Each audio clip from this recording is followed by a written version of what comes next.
Hey, what's going on, everybody? Time to silence the wind, as they say.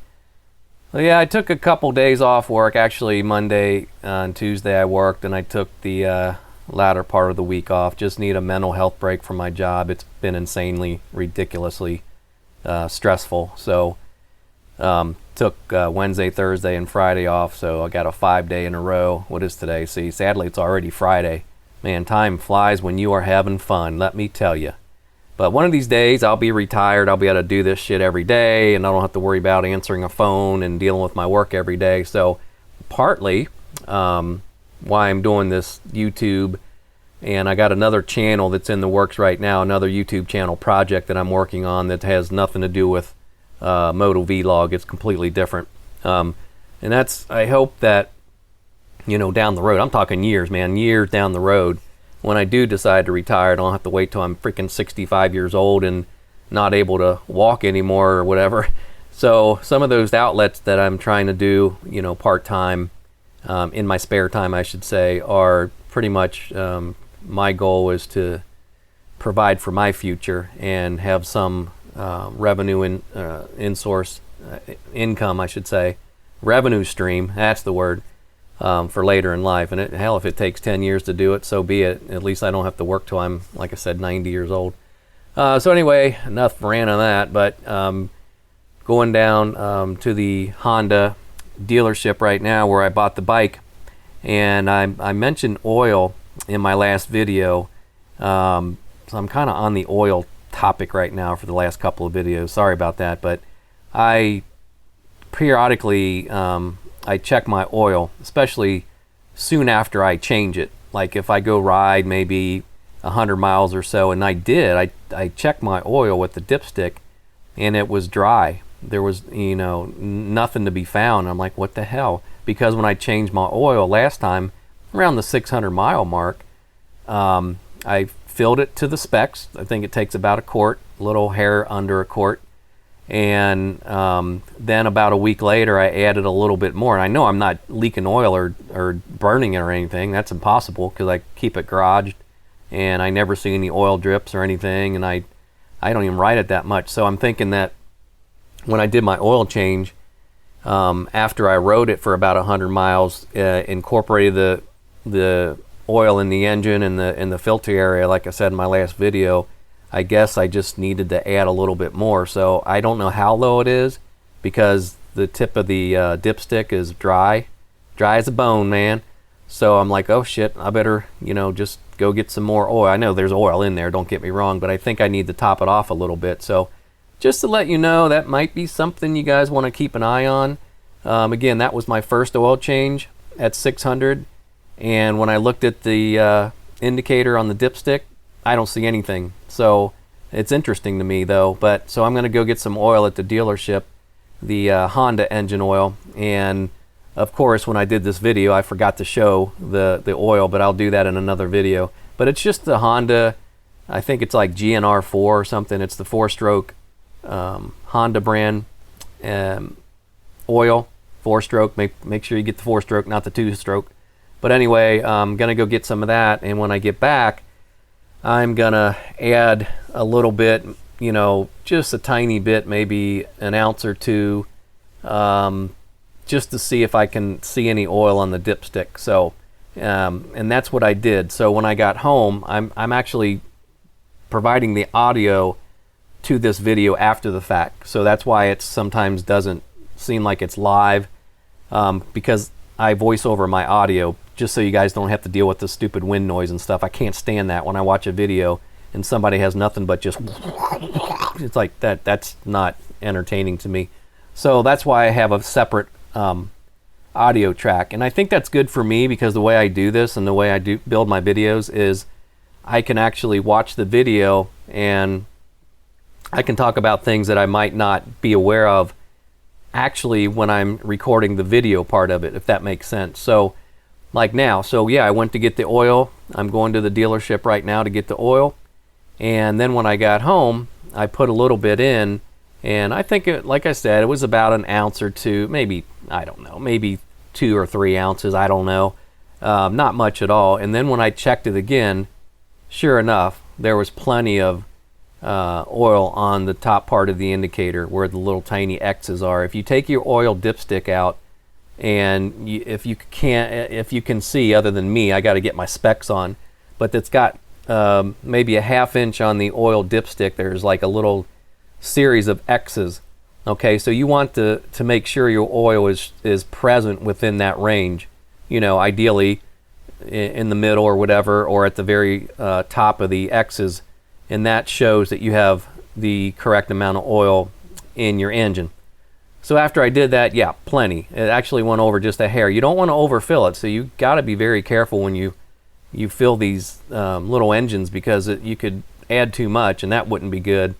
So I did it a little bit at a time, and it seems like it was the perfect amount when I looked again. So I'm going to run it again. I'm going to probably go for a little bit ride later today, and then maybe check the oil this evening just to make sure something goofy's not going on. But I'm sure if something goofy was going on, I would know it. I'd see the oil leakage on the floor. I keep it right in the garage in the same spot, nothing. But it was just odd to me that it was kind of like not even showing on the dipstick after a full oil change, only after 100 miles. So just keep that in mind.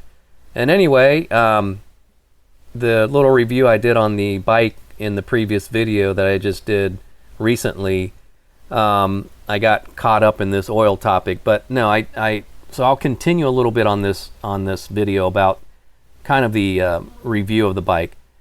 Since I don't ride it that much, as you know, I'm got 700 miles on it, and I had it probably, I went back and looked, I think I've had it only about 9 months actually. But nevertheless, some people put 100 miles a day on this thing.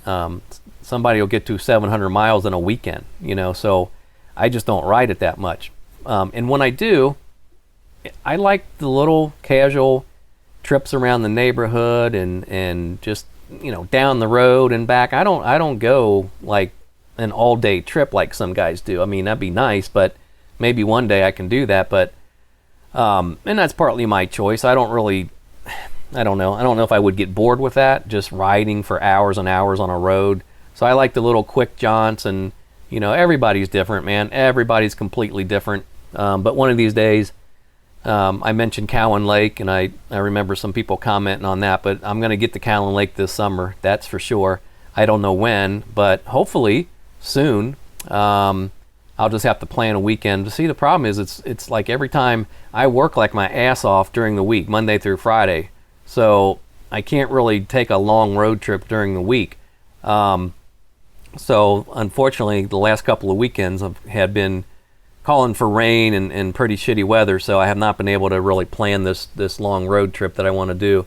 But one of these days, when it gets a little warmer steadily, you know, it's getting hot now. It's like 80 something degrees right now in this video. But when it starts to get warmer on a continuous basis, then I'll look for a weekend that's going to be, you know, next 3 days. I'm going to look like on a Thursday or Friday. And if I see sun with no chance of rain, Saturday, Sunday, that's probably when I'm going to plan my trip. Because not that I'm a chicken shit to ride in the rain, but I don't think that's enjoyable. So I don't want to get caught in the rain on this thing, and that would not be fun to me. Not going to die, but I wouldn't enjoy it. So enough of that. But yep, here's the Honda dealership I'm pulling up to now. It's up here on the left, and I'm going to go in. I'm a little early. When I did this video, it was like, I think maybe 9:45, and I pull into the dealership, and I didn't even think about it, man. When I was getting on my bike to come down here, I'm like, oh my gosh, what time is it? And I didn't even know. I wasn't really paying attention to time. So I see the bikes here and the cars in the parking lot, and then I noticed on the door opens at 10 o'clock. So I didn't even know what time it was, and I look at on my phone. I'm like, oh my god, you got to be kidding me! It's like 9, going on 9:50 or something. So I had to stand around the parking lot for about 10 minutes. You know, the problem with the stores in the Cincinnati area, I mean, hell, nobody opens their doors till 10, 11 o'clock in the daytime. It's pathetic. See, I'm an early bird. I get up at 6:30 every day, whether it's a Saturday or a Monday, you know. And I just wish more stores would open earlier. It's like, we've got a bunch of just businesses that, you know, don't open till noon. I don't get it. I mean, hell, people want to get shit done and get throughout their day, but, you know, you can't in Cincinnati. Nothing opens till 10 o'clock. So That's what happens when you get older. You get up earlier. You know, the younger people are still in bed at 10 o'clock, right? And they don't get up till 2 or 3 in the afternoon. Actually, I know some people that are older that don't do that. So, but I've always been an early bird. I guess partly my military background, whatever. I just love mornings, and I don't have a problem getting up. So I went and got the oil after they finally opened. And then, so now I'm going to get back on this thing, and I didn't show the oil, but it's just the Honda. This bike to the left is beautiful. I don't know. I can't remember what it was, but that is a nice bike that I just passed.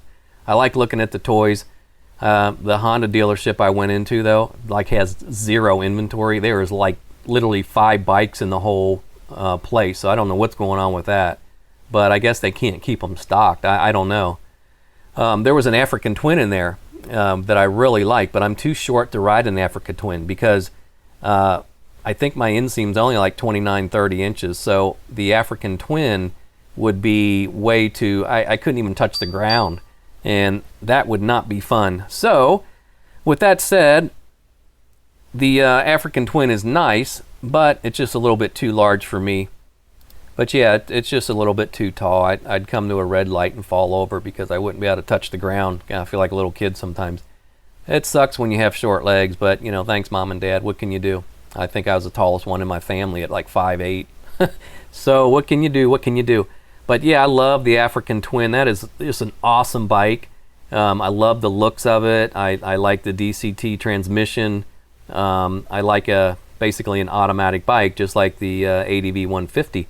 And you can't even feel this thing shift. With this DCT transmission, it's like amazingly engineered, so you just twist and go, and you don't even feel any shifting. It's just so smooth, like almost like you're riding a golf cart where it's just got the automatic gears. You know, it's really cool. So that's why I've been eyeing up the Honda Rebel 1100. Because that's got the automatic transmission, and I think, man, that would be pretty cool one day. So if I ever do get rid of this bike, let's say I do outgrow this for some odd reason, which I don't think I will, but let's just say I do, I think I might really seriously consider the Honda Rebel 1100. I think it's a really cool bike, and it's short to the ground. I think it only has like a high 20 seat height, like maybe I heard 28, 29 inch. I don't even know, maybe something like that. So I saw some reviews on YouTube about it, but man, I tell you what, that would be probably the best of both worlds, because you still have the twist and go automatic transmission, right? But you have the 1100 horsepower, you have the 1100 cc engine, which is plenty. So talk about going above 65. Yeah, you could go 100 miles an hour on that thing. Not that I would. That would be like way too fast. But talk about opening up if I wanted to do, you know, if I did want to go on some longer road trips and spend my day on the bike. Yeah, the Rebel would be pretty cool. So that might be something, you know, I don't know, years down the road. I'm definitely going to enjoy this as long as I can, but it's fine. It's fine. But I enjoy it. 700 miles is nothing on this thing, as you know. But it's smooth.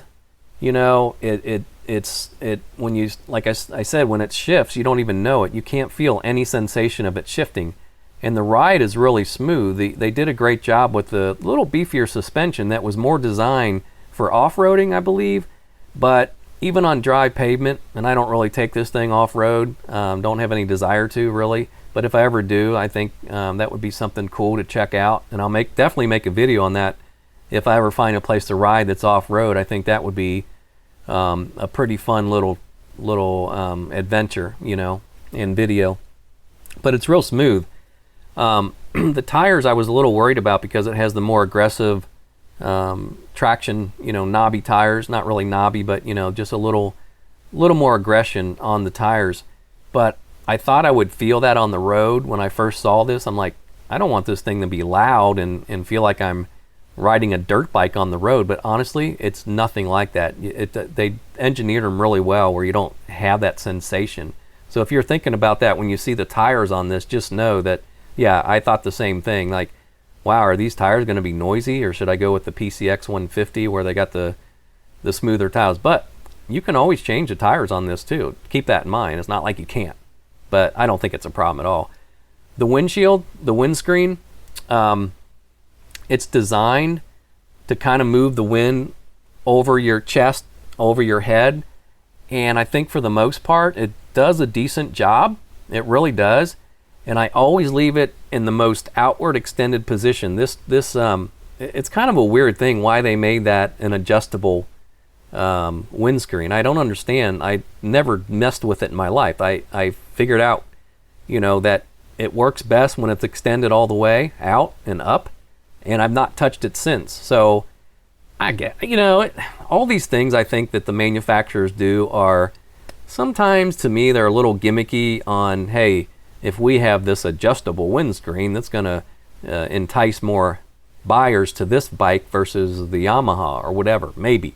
Marketing is genius, man. I mean, they think of these little things that help sell these things. But in all honesty, I don't think the windscreen is anything that anyone ever adjusts on a regular basis. You just set it, but it's nice. I'm not complaining. I think it's a little bit too short, because you do get that wind when you get above like 50 miles an hour. You get that wind where it's just a little bit too much. So especially if you turn your head, if you're going 50, 55 miles, 60 miles an hour on this thing and you turn your head, that just barrage of air on the side of your helmet is like a little much. So I don't really, you got to be careful when you're going real high speed like that. I don't really look around too much. I just keep the head straight and kind of down and, get the best wind resistance. So, yeah, let's go across the train tracks here. But no, there's around where I live, it's really cool. There's a lot of trains, a lot of lakes, and just water, and it's kind of cool just to get out and ride up to these things. Stuff that you just couldn't normally do in a vehicle. You can get on a little adventure bike like this and get off the beaten path and rode right up to the train track, and you can turn around on a dime like this and you don't have to worry about anything. I mean, it's pretty fun actually. So this is an area by the airport, Butler County Regional Airport's right across the street there. Actually, I flew out of this airport once. But yeah, it's really neat, and got a lot of guys with these Cessna Skyhawks and these little Pipers, these little single engine planes that just go up here, these retirees, and come up here and they store their planes right in these garages here on the right. And I can see them flying over my house. I got this really cool little, it's called Flight Radar app that through satellite GPS, it picks up these planes, and you can click on it and actually see the picture of the plane. So sometimes you'll see some old World War II planes and stuff that are flying up there. But yeah, this is a actual airport that you can fly in and out of, but not commercial jets. It's more of the private jets and private individuals, or sometimes the medical planes and helicopters can use this airport, but not really like your Delta and your not that size commercial. So anyway, I live really close to this, as you know, and I like to come down here. And if you come out here on a weekend or even a weeknight, later in the evening in the summer, man, there's planes just taking off left and right around here with all the guys that are into their little hobbies with their airplanes. It's pretty fun to watch. So what else on the bike? I really love the LCD display on this bike. It's really bright, and it's kind of got this reflective thing on it. So when you look at it, when the sun's beating down on it, it actually has got a reflective material on it, so you can see it even more. It's kind of interesting how they designed that. So you don't have to worry about never seeing it. In the sunlight you can see it, and in the dim light you can see it. So it's great how they designed the LCD on this thing. The mirrors are okay. I find when I'm riding that the mirrors, you can almost tell right here in the video that I kind of got to pull my arms in and shoulders in a little bit, and you'll see me kind of do that just so I can see behind me. So I think what I need to do is I want to get these mirrors that kind of attach to the handlebar, the handle grips, where they sit down and out a little further. Not so much out, but they sit down, and then you kind of just look down and you can see behind you, because the positioning of these mirrors, side mirrors, the way they are now, I think there's just kind of weird design, and either because I'm huge. I mean, I used to be a bodybuilder, and I'm just kidding, I'm not huge, but I used to. I got broad shoulders, right? So it kind of blocks the view of the side mirrors. But hey, so I got to tuck in there a little bit. I got to tuck my arm in and my shoulder in a little bit to kind of see behind me. And I've played with the mirrors every which way I can do. It doesn't really get any better. So I might one of these days get a different configuration on the mirrors. But beyond that, it's not a problem at all. I don't honk my horn much. Some people say the horn sounds like the Roadrunner, the little Roadrunner horn on a cartoon, and they're not lying. It's pretty funny. It's pretty weak, but again, these manufacturers don't design these things to have a blaring horn because they're hardly ever used. Maybe if I lived in Thailand or Philippines, where you guys are riding around always honking at people, it might be different. But you can add these horns that are the super loud ones. I forget the name of them now, but again, that's just, I don't see myself ever doing that because I'm a practical guy.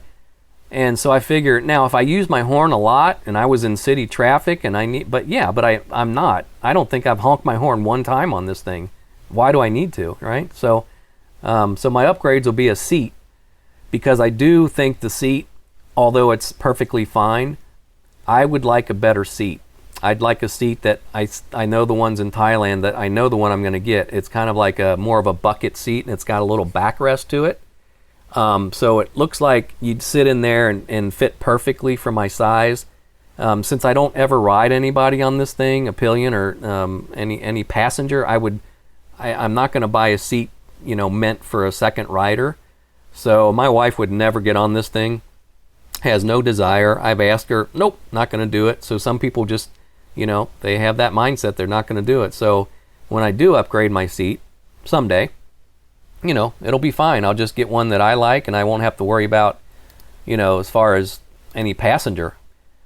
Let's see, what else? The seat's great though, the way it is. Don't get me wrong. I'm not saying that the seat is bad or anything, or not comfortable. It is. It's very comfortable, and I have no problems with it. So, hey, if you guys ever want me to do a video on something specific, let me know, because it's kind of hard to, come up with ideas. The hardest part about a YouTube channel is finding the subject, the content matter that people would like to hear about. You can only do a review so much, right? I can do a 700-mile review. I can do a 800-mile review. I can do a 900-mile, but it's repetitive. You know what I mean? So if you guys have anything that you'd want to know about this, I'd be happy to create a video on it. Gives me some ideas that way, So let me know in the comments if you guys want to see a specific video. I will do an oil change. Next time I do the oil change, I will film it, but I got to get some gear for that. I got to get a little tripod to mount my GoPro camera on this little tripod that sits kind of almost on the ground where you can see what's going on, because I tried it and it's not going to work with the head mount. It's just not possible. So I was a little disappointed, because I wanted to really show oil change on this thing, but that's all right. There's other guys out there doing them right now. But I'll get to that eventually. I do want to get some reflective rim tape for my rims.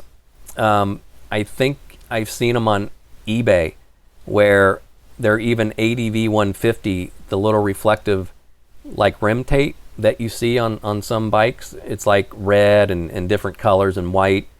So they're like $30. I'm surprised they were that expensive, but they are custom. They're meant for these size tires, because one tire is a little larger. I think the front tire is larger than the back on the ADV 150.